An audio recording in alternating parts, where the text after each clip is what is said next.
Price lord. ನಮಗೆ ಕರ್ತನ ರಕ್ಷಕನಾಗಿರುವಂತಹ ಯೇಸು ಕ್ರಿಸ್ತರ ಅತಿ ಪರಿಶುದ್ಧವಾದ ನಾಮದಲ್ಲಿ ನಾನು ನಿಮ್ಮನ್ನು ವಂದಿಸ್ತಾ ಮತ್ತೊಂದು ಸಂದೇಶ ಜೊತೆ ನಾನು ನಿಮ್ಮ ಮುಂದೆ ಬಂದಿದ್ದೀನಿ.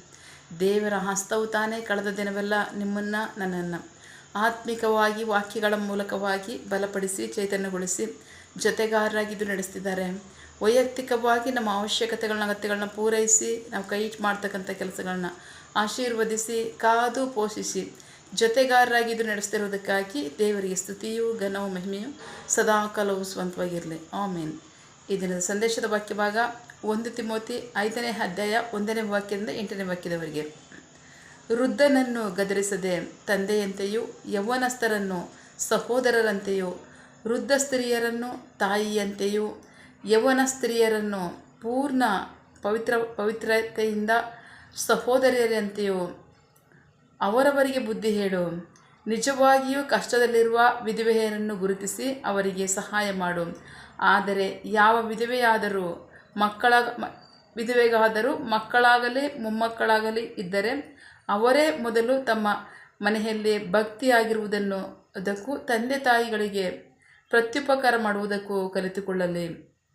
ಇದು ದೇವರ ದೃಷ್ಟಿಯಲ್ಲಿ ಮೆಚ್ಚುಗೆ ಆದದ್ದು. ನಿಜವಾಗಿಯೂ ಕಷ್ಟದಲ್ಲಿರುವ ವಿಧವೆಯು ದೇವರ ಮೇಲೆ ನಿರೀಕ್ಷೆಯನ್ನಿಟ್ಟು ಹಗಲು ರಾತ್ರಿ ವಿಜ್ಞಾಪನೆಗಳಲ್ಲಿಯೂ ಪ್ರಾರ್ಥನೆಗಳಲ್ಲಿಯೂ ನೆಲೆಗೊಂಡಿರುವಳು. ಆದರೆ ಭೋಗಿ ಆಗಿರುವ ವಿಧವೆಯು ಬದುಕಿರುವಾಗಲೂ ಸತ್ತವಳೆ. ವಿಧವೆಯರು ನಿಂದೆಗೆ ಗುರಿಯಾಗದಂತೆ ಇವುಗಳನ್ನು ಆಜ್ಞಾಪಿಸು.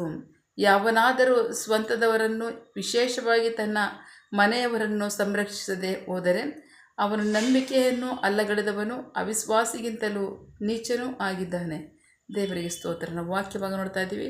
ಮೊಟ್ಟ ಮೊದಲನೇದಾಗಿ ವಿವಿಧ ವಯೋಮಾನದವರಿಗೆ ಉಪದೇಶ, ಸದುಪದೇಶ, ಹಿತೋಪದೇಶ. ವೃದ್ಧರನ್ನ ತಂದೆಯಂತೆ ನೋಡು, ಯೌವನಸ್ಥರನ್ನ ಸಹೋದರರಂತೆ, ಅಷ್ಟು ಮಾತ್ರ ಅಲ್ಲ, ವೃದ್ಧ ಸ್ತ್ರೀಯರನ್ನ ತಾಯಿಯಂತೆ ನೋಡು, ಯೌವನ ಸ್ತ್ರೀಯರನ್ನ ಪರಿಶುದ್ಧ ಸಹೋದರಿಯರಂತೆ ನೋಡು. ಈಗ ವಿಧವೆಯರ ಪಾತ್ರ. ನಿಜವಾಗ್ಲೂ ಕಷ್ಟದಲ್ಲಿರ್ತಕ್ಕಂಥ ಬಡ ವಿಧವೆಯರನ್ನ ಗುರುತಿಸಿ ಸಭೆ ಅವ್ರಿಗೆ ಸಹಾಯ ಮಾಡಲಿ, ಪೋಷಿಸಲಿ ಅಂತ ವಾಕ್ಯ ಹೇಳುತ್ತೆ. ಆದರೆ ಕೆಲವು ಕುಟುಂಬಗಳಲ್ಲಿ ಏನಾಗಿರುತ್ತೆ, ಅಥವಾ ಅದೊಂದು ಆಪ್ಷನ್ನು. ಇನ್ನೊಂದು ಆಪ್ಷನ್ ಏನಂತಂದರೆ, ಕುಟುಂಬಗಳಲ್ಲಿ ಅವರೇ ಯಜಮಾನಿಯರಾಗಿ ಅಥವಾ ಅವ್ರಿಗೆ ತಂದೆ ತಾಯಿಗಳು ಮಕ್ಕಳು ಈ ಥರ ಏನಾದರೂ ಇದ್ದರೆ, ಮೊಮ್ಮಕ್ಕಳಾಗಿದ್ದರೆ ಅವರೇ ಜವಾಬ್ದಾರಿ ತಗೊಂಡು ಪ್ರಾರ್ಥನೆ ಮಾಡೋದ್ರ ಮೂಲಕವಾಗಿ ಅಷ್ಟು ಮಾತ್ರ ಅಲ್ಲ, ಆತ್ಮಿಕತೆಯಲ್ಲಿ ಅವ್ರನ್ನ ಬಲಗೊಳಿಸಿ ನಡೆಸುವಂಥ ಕಾರ್ಯವನ್ನು ಆ ವಿಧವೆಯರ ಜವಾಬ್ದಾರಿ ತಗೊಳ್ಳಿ ಅಂತ ವಾಕ್ಯ ಹೇಳುತ್ತೆ. ದೇವರಿಗೆ ಸ್ತೋತ್ರ. ಇನ್ನೂ ಒಂದು ಅವಕಾಶ ಉಂಟು.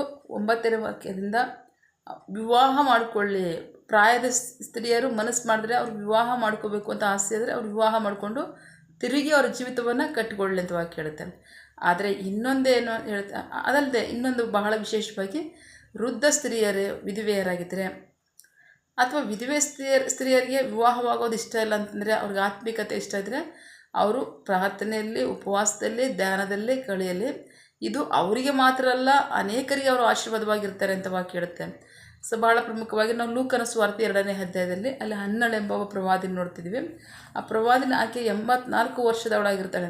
84 ವರ್ಷದ ಪ್ರವಾದಿನಿ ಮುಪ್ಪಿನಲ್ಲೂ ಸಹ ಗಂಡನ ಜೊತೆ ವಿವಾಹವಾಗಿ ಗಂಡನ ಸಂಗಡ 7 ವರ್ಷಗಳ ಕಾಲ ಸಂಸಾರ ಮಾಡಿ, ಗಂಡ ಸತ್ತ ಮೇಲೆ ಅವಳು ದೇವಾಲಯವನ್ನು ಬಂದು ಸೇರಿಕೊಂಡು ಅಲ್ಲಿ ಸೇವೆ ಮಾಡೋದಕ್ಕೂ ಉಪವಾಸ ಪ್ರಾರ್ಥನೆ ಮಾಡೋದಕ್ಕೂ ತನ್ನ ತೊಡಗಿಸ್ಕೊಂಡಿದ್ದ. ಆಕೆ ಪ್ರವಾದಿನಿಯಾಗಿ ಮಾರ್ಪಟ್ಲು. ಅನೇಕರಿಗೆ ಅವಳು ಆಶೀರ್ವಾದವಾಗಿದ್ದ. ರಕ್ಷಕನ ಕುರಿತಾಗಿ ಪರಿಚಯ ಮಾಡ್ದ ಅಂತ ವಾಕ್ಯ ಹೇಳುತ್ತೆ. ಸೊ ಇಷ್ಟೆಲ್ಲ ಕಾರಣ ಏನಂದರೆ, ಅವರು ಆತ್ಮಿಕತೆಯಲ್ಲಿ ಅಷ್ಟು ಮಾತ್ರ ಅಲ್ಲ, ದೇವರಲ್ಲಿ ಭಯಭಕ್ತಿ ಉಳ್ಳವರಾಗಿ ಅವ್ರ ಜೀವಿತವನ್ನು ಅದರ ಪ್ರಕಾರವಾಗಿ ತೊಡಗಿಸ್ಕೊಂಡ ನಿಮಿತ್ತವಾಗಿ ಅವರು ಆಗಿ ಮಾರ್ಪಟ್ರು, ಪ್ರವಾದಿನಿಯಾಗಿ ಮಾರ್ಪಟ್ರು. ಅದಲ್ಲದೆ ಇನ್ನೊಂದು ವಾಕ್ಯ ಏನು ಹೇಳುತ್ತೆ ಅಂತಂದರೆ, ನಾವು ನೋಡ್ತೀವಿ 11ನೇ ವಾಕ್ಯದಿಂದ, ಆಕೆಯರು ಪ್ರಾಯದ ವಿಧವೆಯರು ವಿವಾಹವಾಗೋದಿದ್ರೆ ವಿವಾಹ ಆಗಿಬಿಡ್ಲಿ. ಆದರೆ ಅವರು ಇನ್ನೊಂದು ಕೆಲಸ ಮಾಡ್ತಾರೆ. ಅವರೇನು ಮಾಡ್ತಾರೆ ಅಂದರೆ, ಮನೆಗಳಿಗೆ ತಿರುಗೋದು, ಇವ್ರ ಮಾತಿಗೆ, ಕೆಲಸಕ್ಕೆ ಬರೋದು ಮಾತಲ್ಲಿ ತಲೆ ಹಾಕೋದು, ಇಂಥ ಕೆಲಸ ಮಾಡ್ತಾರೆ. ಸೊ ಇದು ದೇವರಿಗೆ ವಿರುದ್ಧವಾದ್ದು. ಅಷ್ಟು ಮಾತ್ರ ಅಲ್ಲ, ಇದು ಆತ್ಮಿಕತೆಗೂ ದೂರವಾದದ್ದು.